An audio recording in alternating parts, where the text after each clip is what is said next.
Did you ever realize while you were in the middle of this, especially in the beginning, the early days, that this was that? I mean, you guys had, especially with Van Halen in the early days, you guys had a massive impact on culture. Were you guys aware of that? Like while it was happening, how? I mean, when I was in high school, I graduated in 1985. And you guys were the shit. My girlfriend, my sister's boyfriend's, my sister's boyfriend's license plate. I am the soundtrack. Yeah, I'm the soundtrack to your. Okay, I get this now. Absolutely. I mean, what was that? Just it was intentional, Joe. It was intentional. I can tell you now. The Van Halens knew it but can't articulate it. All right, they're instrumentalists. Here comes the funny joke. Words am my thing. Right? You understood the words am my thing. So you realized it while it was happening. Well, your end game depends on how you started. It's like chess. Right. And we began very early on identifying that there's a whole lot of different neighborhoods in Southern California. I knew this from being with my dad. All of his patients was like a Benetton ad. Yeah. Right. You know, that's part of the beauty of Pasadena. You got everybody, okay? And, okay, what you play at the birthday party in the Spanish-speaking neighborhood, Orale, Santana, you got to change your evil ways. Broken. Yeah, is different than what we're going to play for the surfers out at Venice Beach. That's Aerosmith stuff. You know, Right. and do like this. And then you have the working man, okay, out in San Bernardino, and that's ZZ Top. Right. Subtle but important. Genius is in the details. And how you interact with that crowd in between. We would play out in Pomona at a biker bar. Guy got killed right in front of us, and we finished the song. What happened? A couple of bike gangs went at it, and there was a scrap, and when everybody cleared out, there was a fella right in the middle of the floor. Next night we came back, vengeance had been sworn. There were police everywhere. We pulled the amps out from the wall so we could hide behind the amps. 70s, Wow. It was a mighty time. Wow. And we played on the Queen Elizabeth for Long really Beach? fancy. Oh my God, I remember sitting in that ballroom at 4 a.m. in the days when we carried our own equipment and stuff, and thinking of all the people who'd been in there and everybody who'd performed there and so forth, and dozens of places, you know, that were all a little bit different. And our thing was that we could play anywhere. We had to. Otherwise, we had to feed ourselves, all right?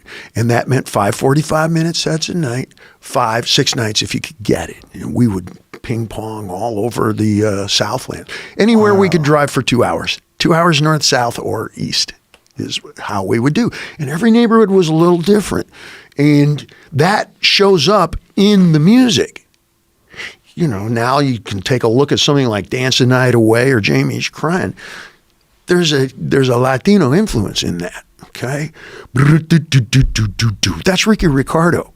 People say, well, what's your favorite Cuban, expecting me to name a cigar? I say Ricky Ricardo. It's rumba. Rumba. Now you're thinking about it, you go, yeah, you ain't kidding. And if you listen to Dance the Night Away, the middle break is all cha-cha and tchotchke and stuff like that. Because here, this is, you know, you're surrounded by Hispanic culture here. And we had heavy metal influences, okay? We had super wealthy stuff. So you have to be able to move to acoustic. You got to be able to ease up if you get hired for a wedding. And more importantly, perhaps, you know, artist to artist, I don't know, is Springsteen better during the song or in between? Careful. We're going to the Broadway show. Yeah. Yeah.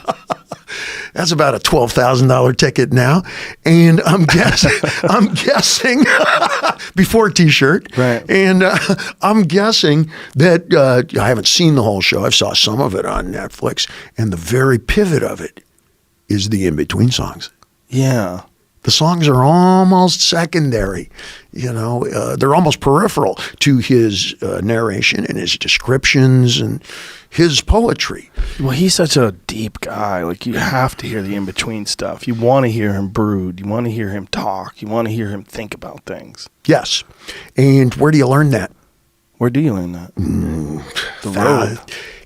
Get ready. I'm going to count to 30,000, Joe. Yeah. Hours and hours and hours. And when we're done, you'll be able to, Joe. That's not a good Springsteen.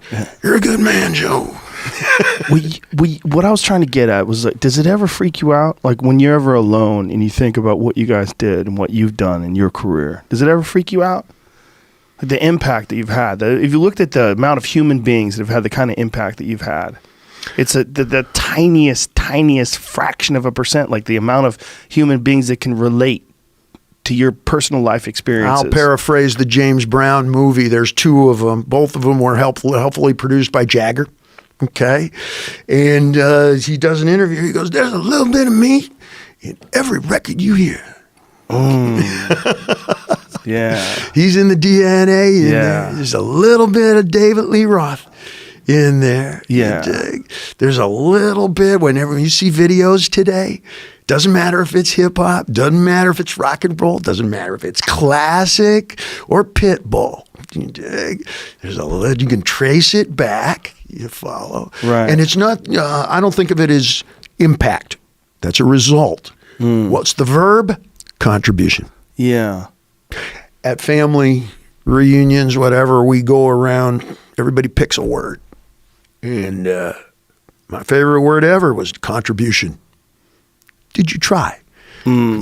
Go climb the tree. Here's my favorite poem. I saw it inscribed on a rock by an anonymous poet at the base, just short of base camp on Everest. Go climb the treasure mountain. Do not return empty-handed. Where are you now? Ooh, yeah, that's some GPS shit.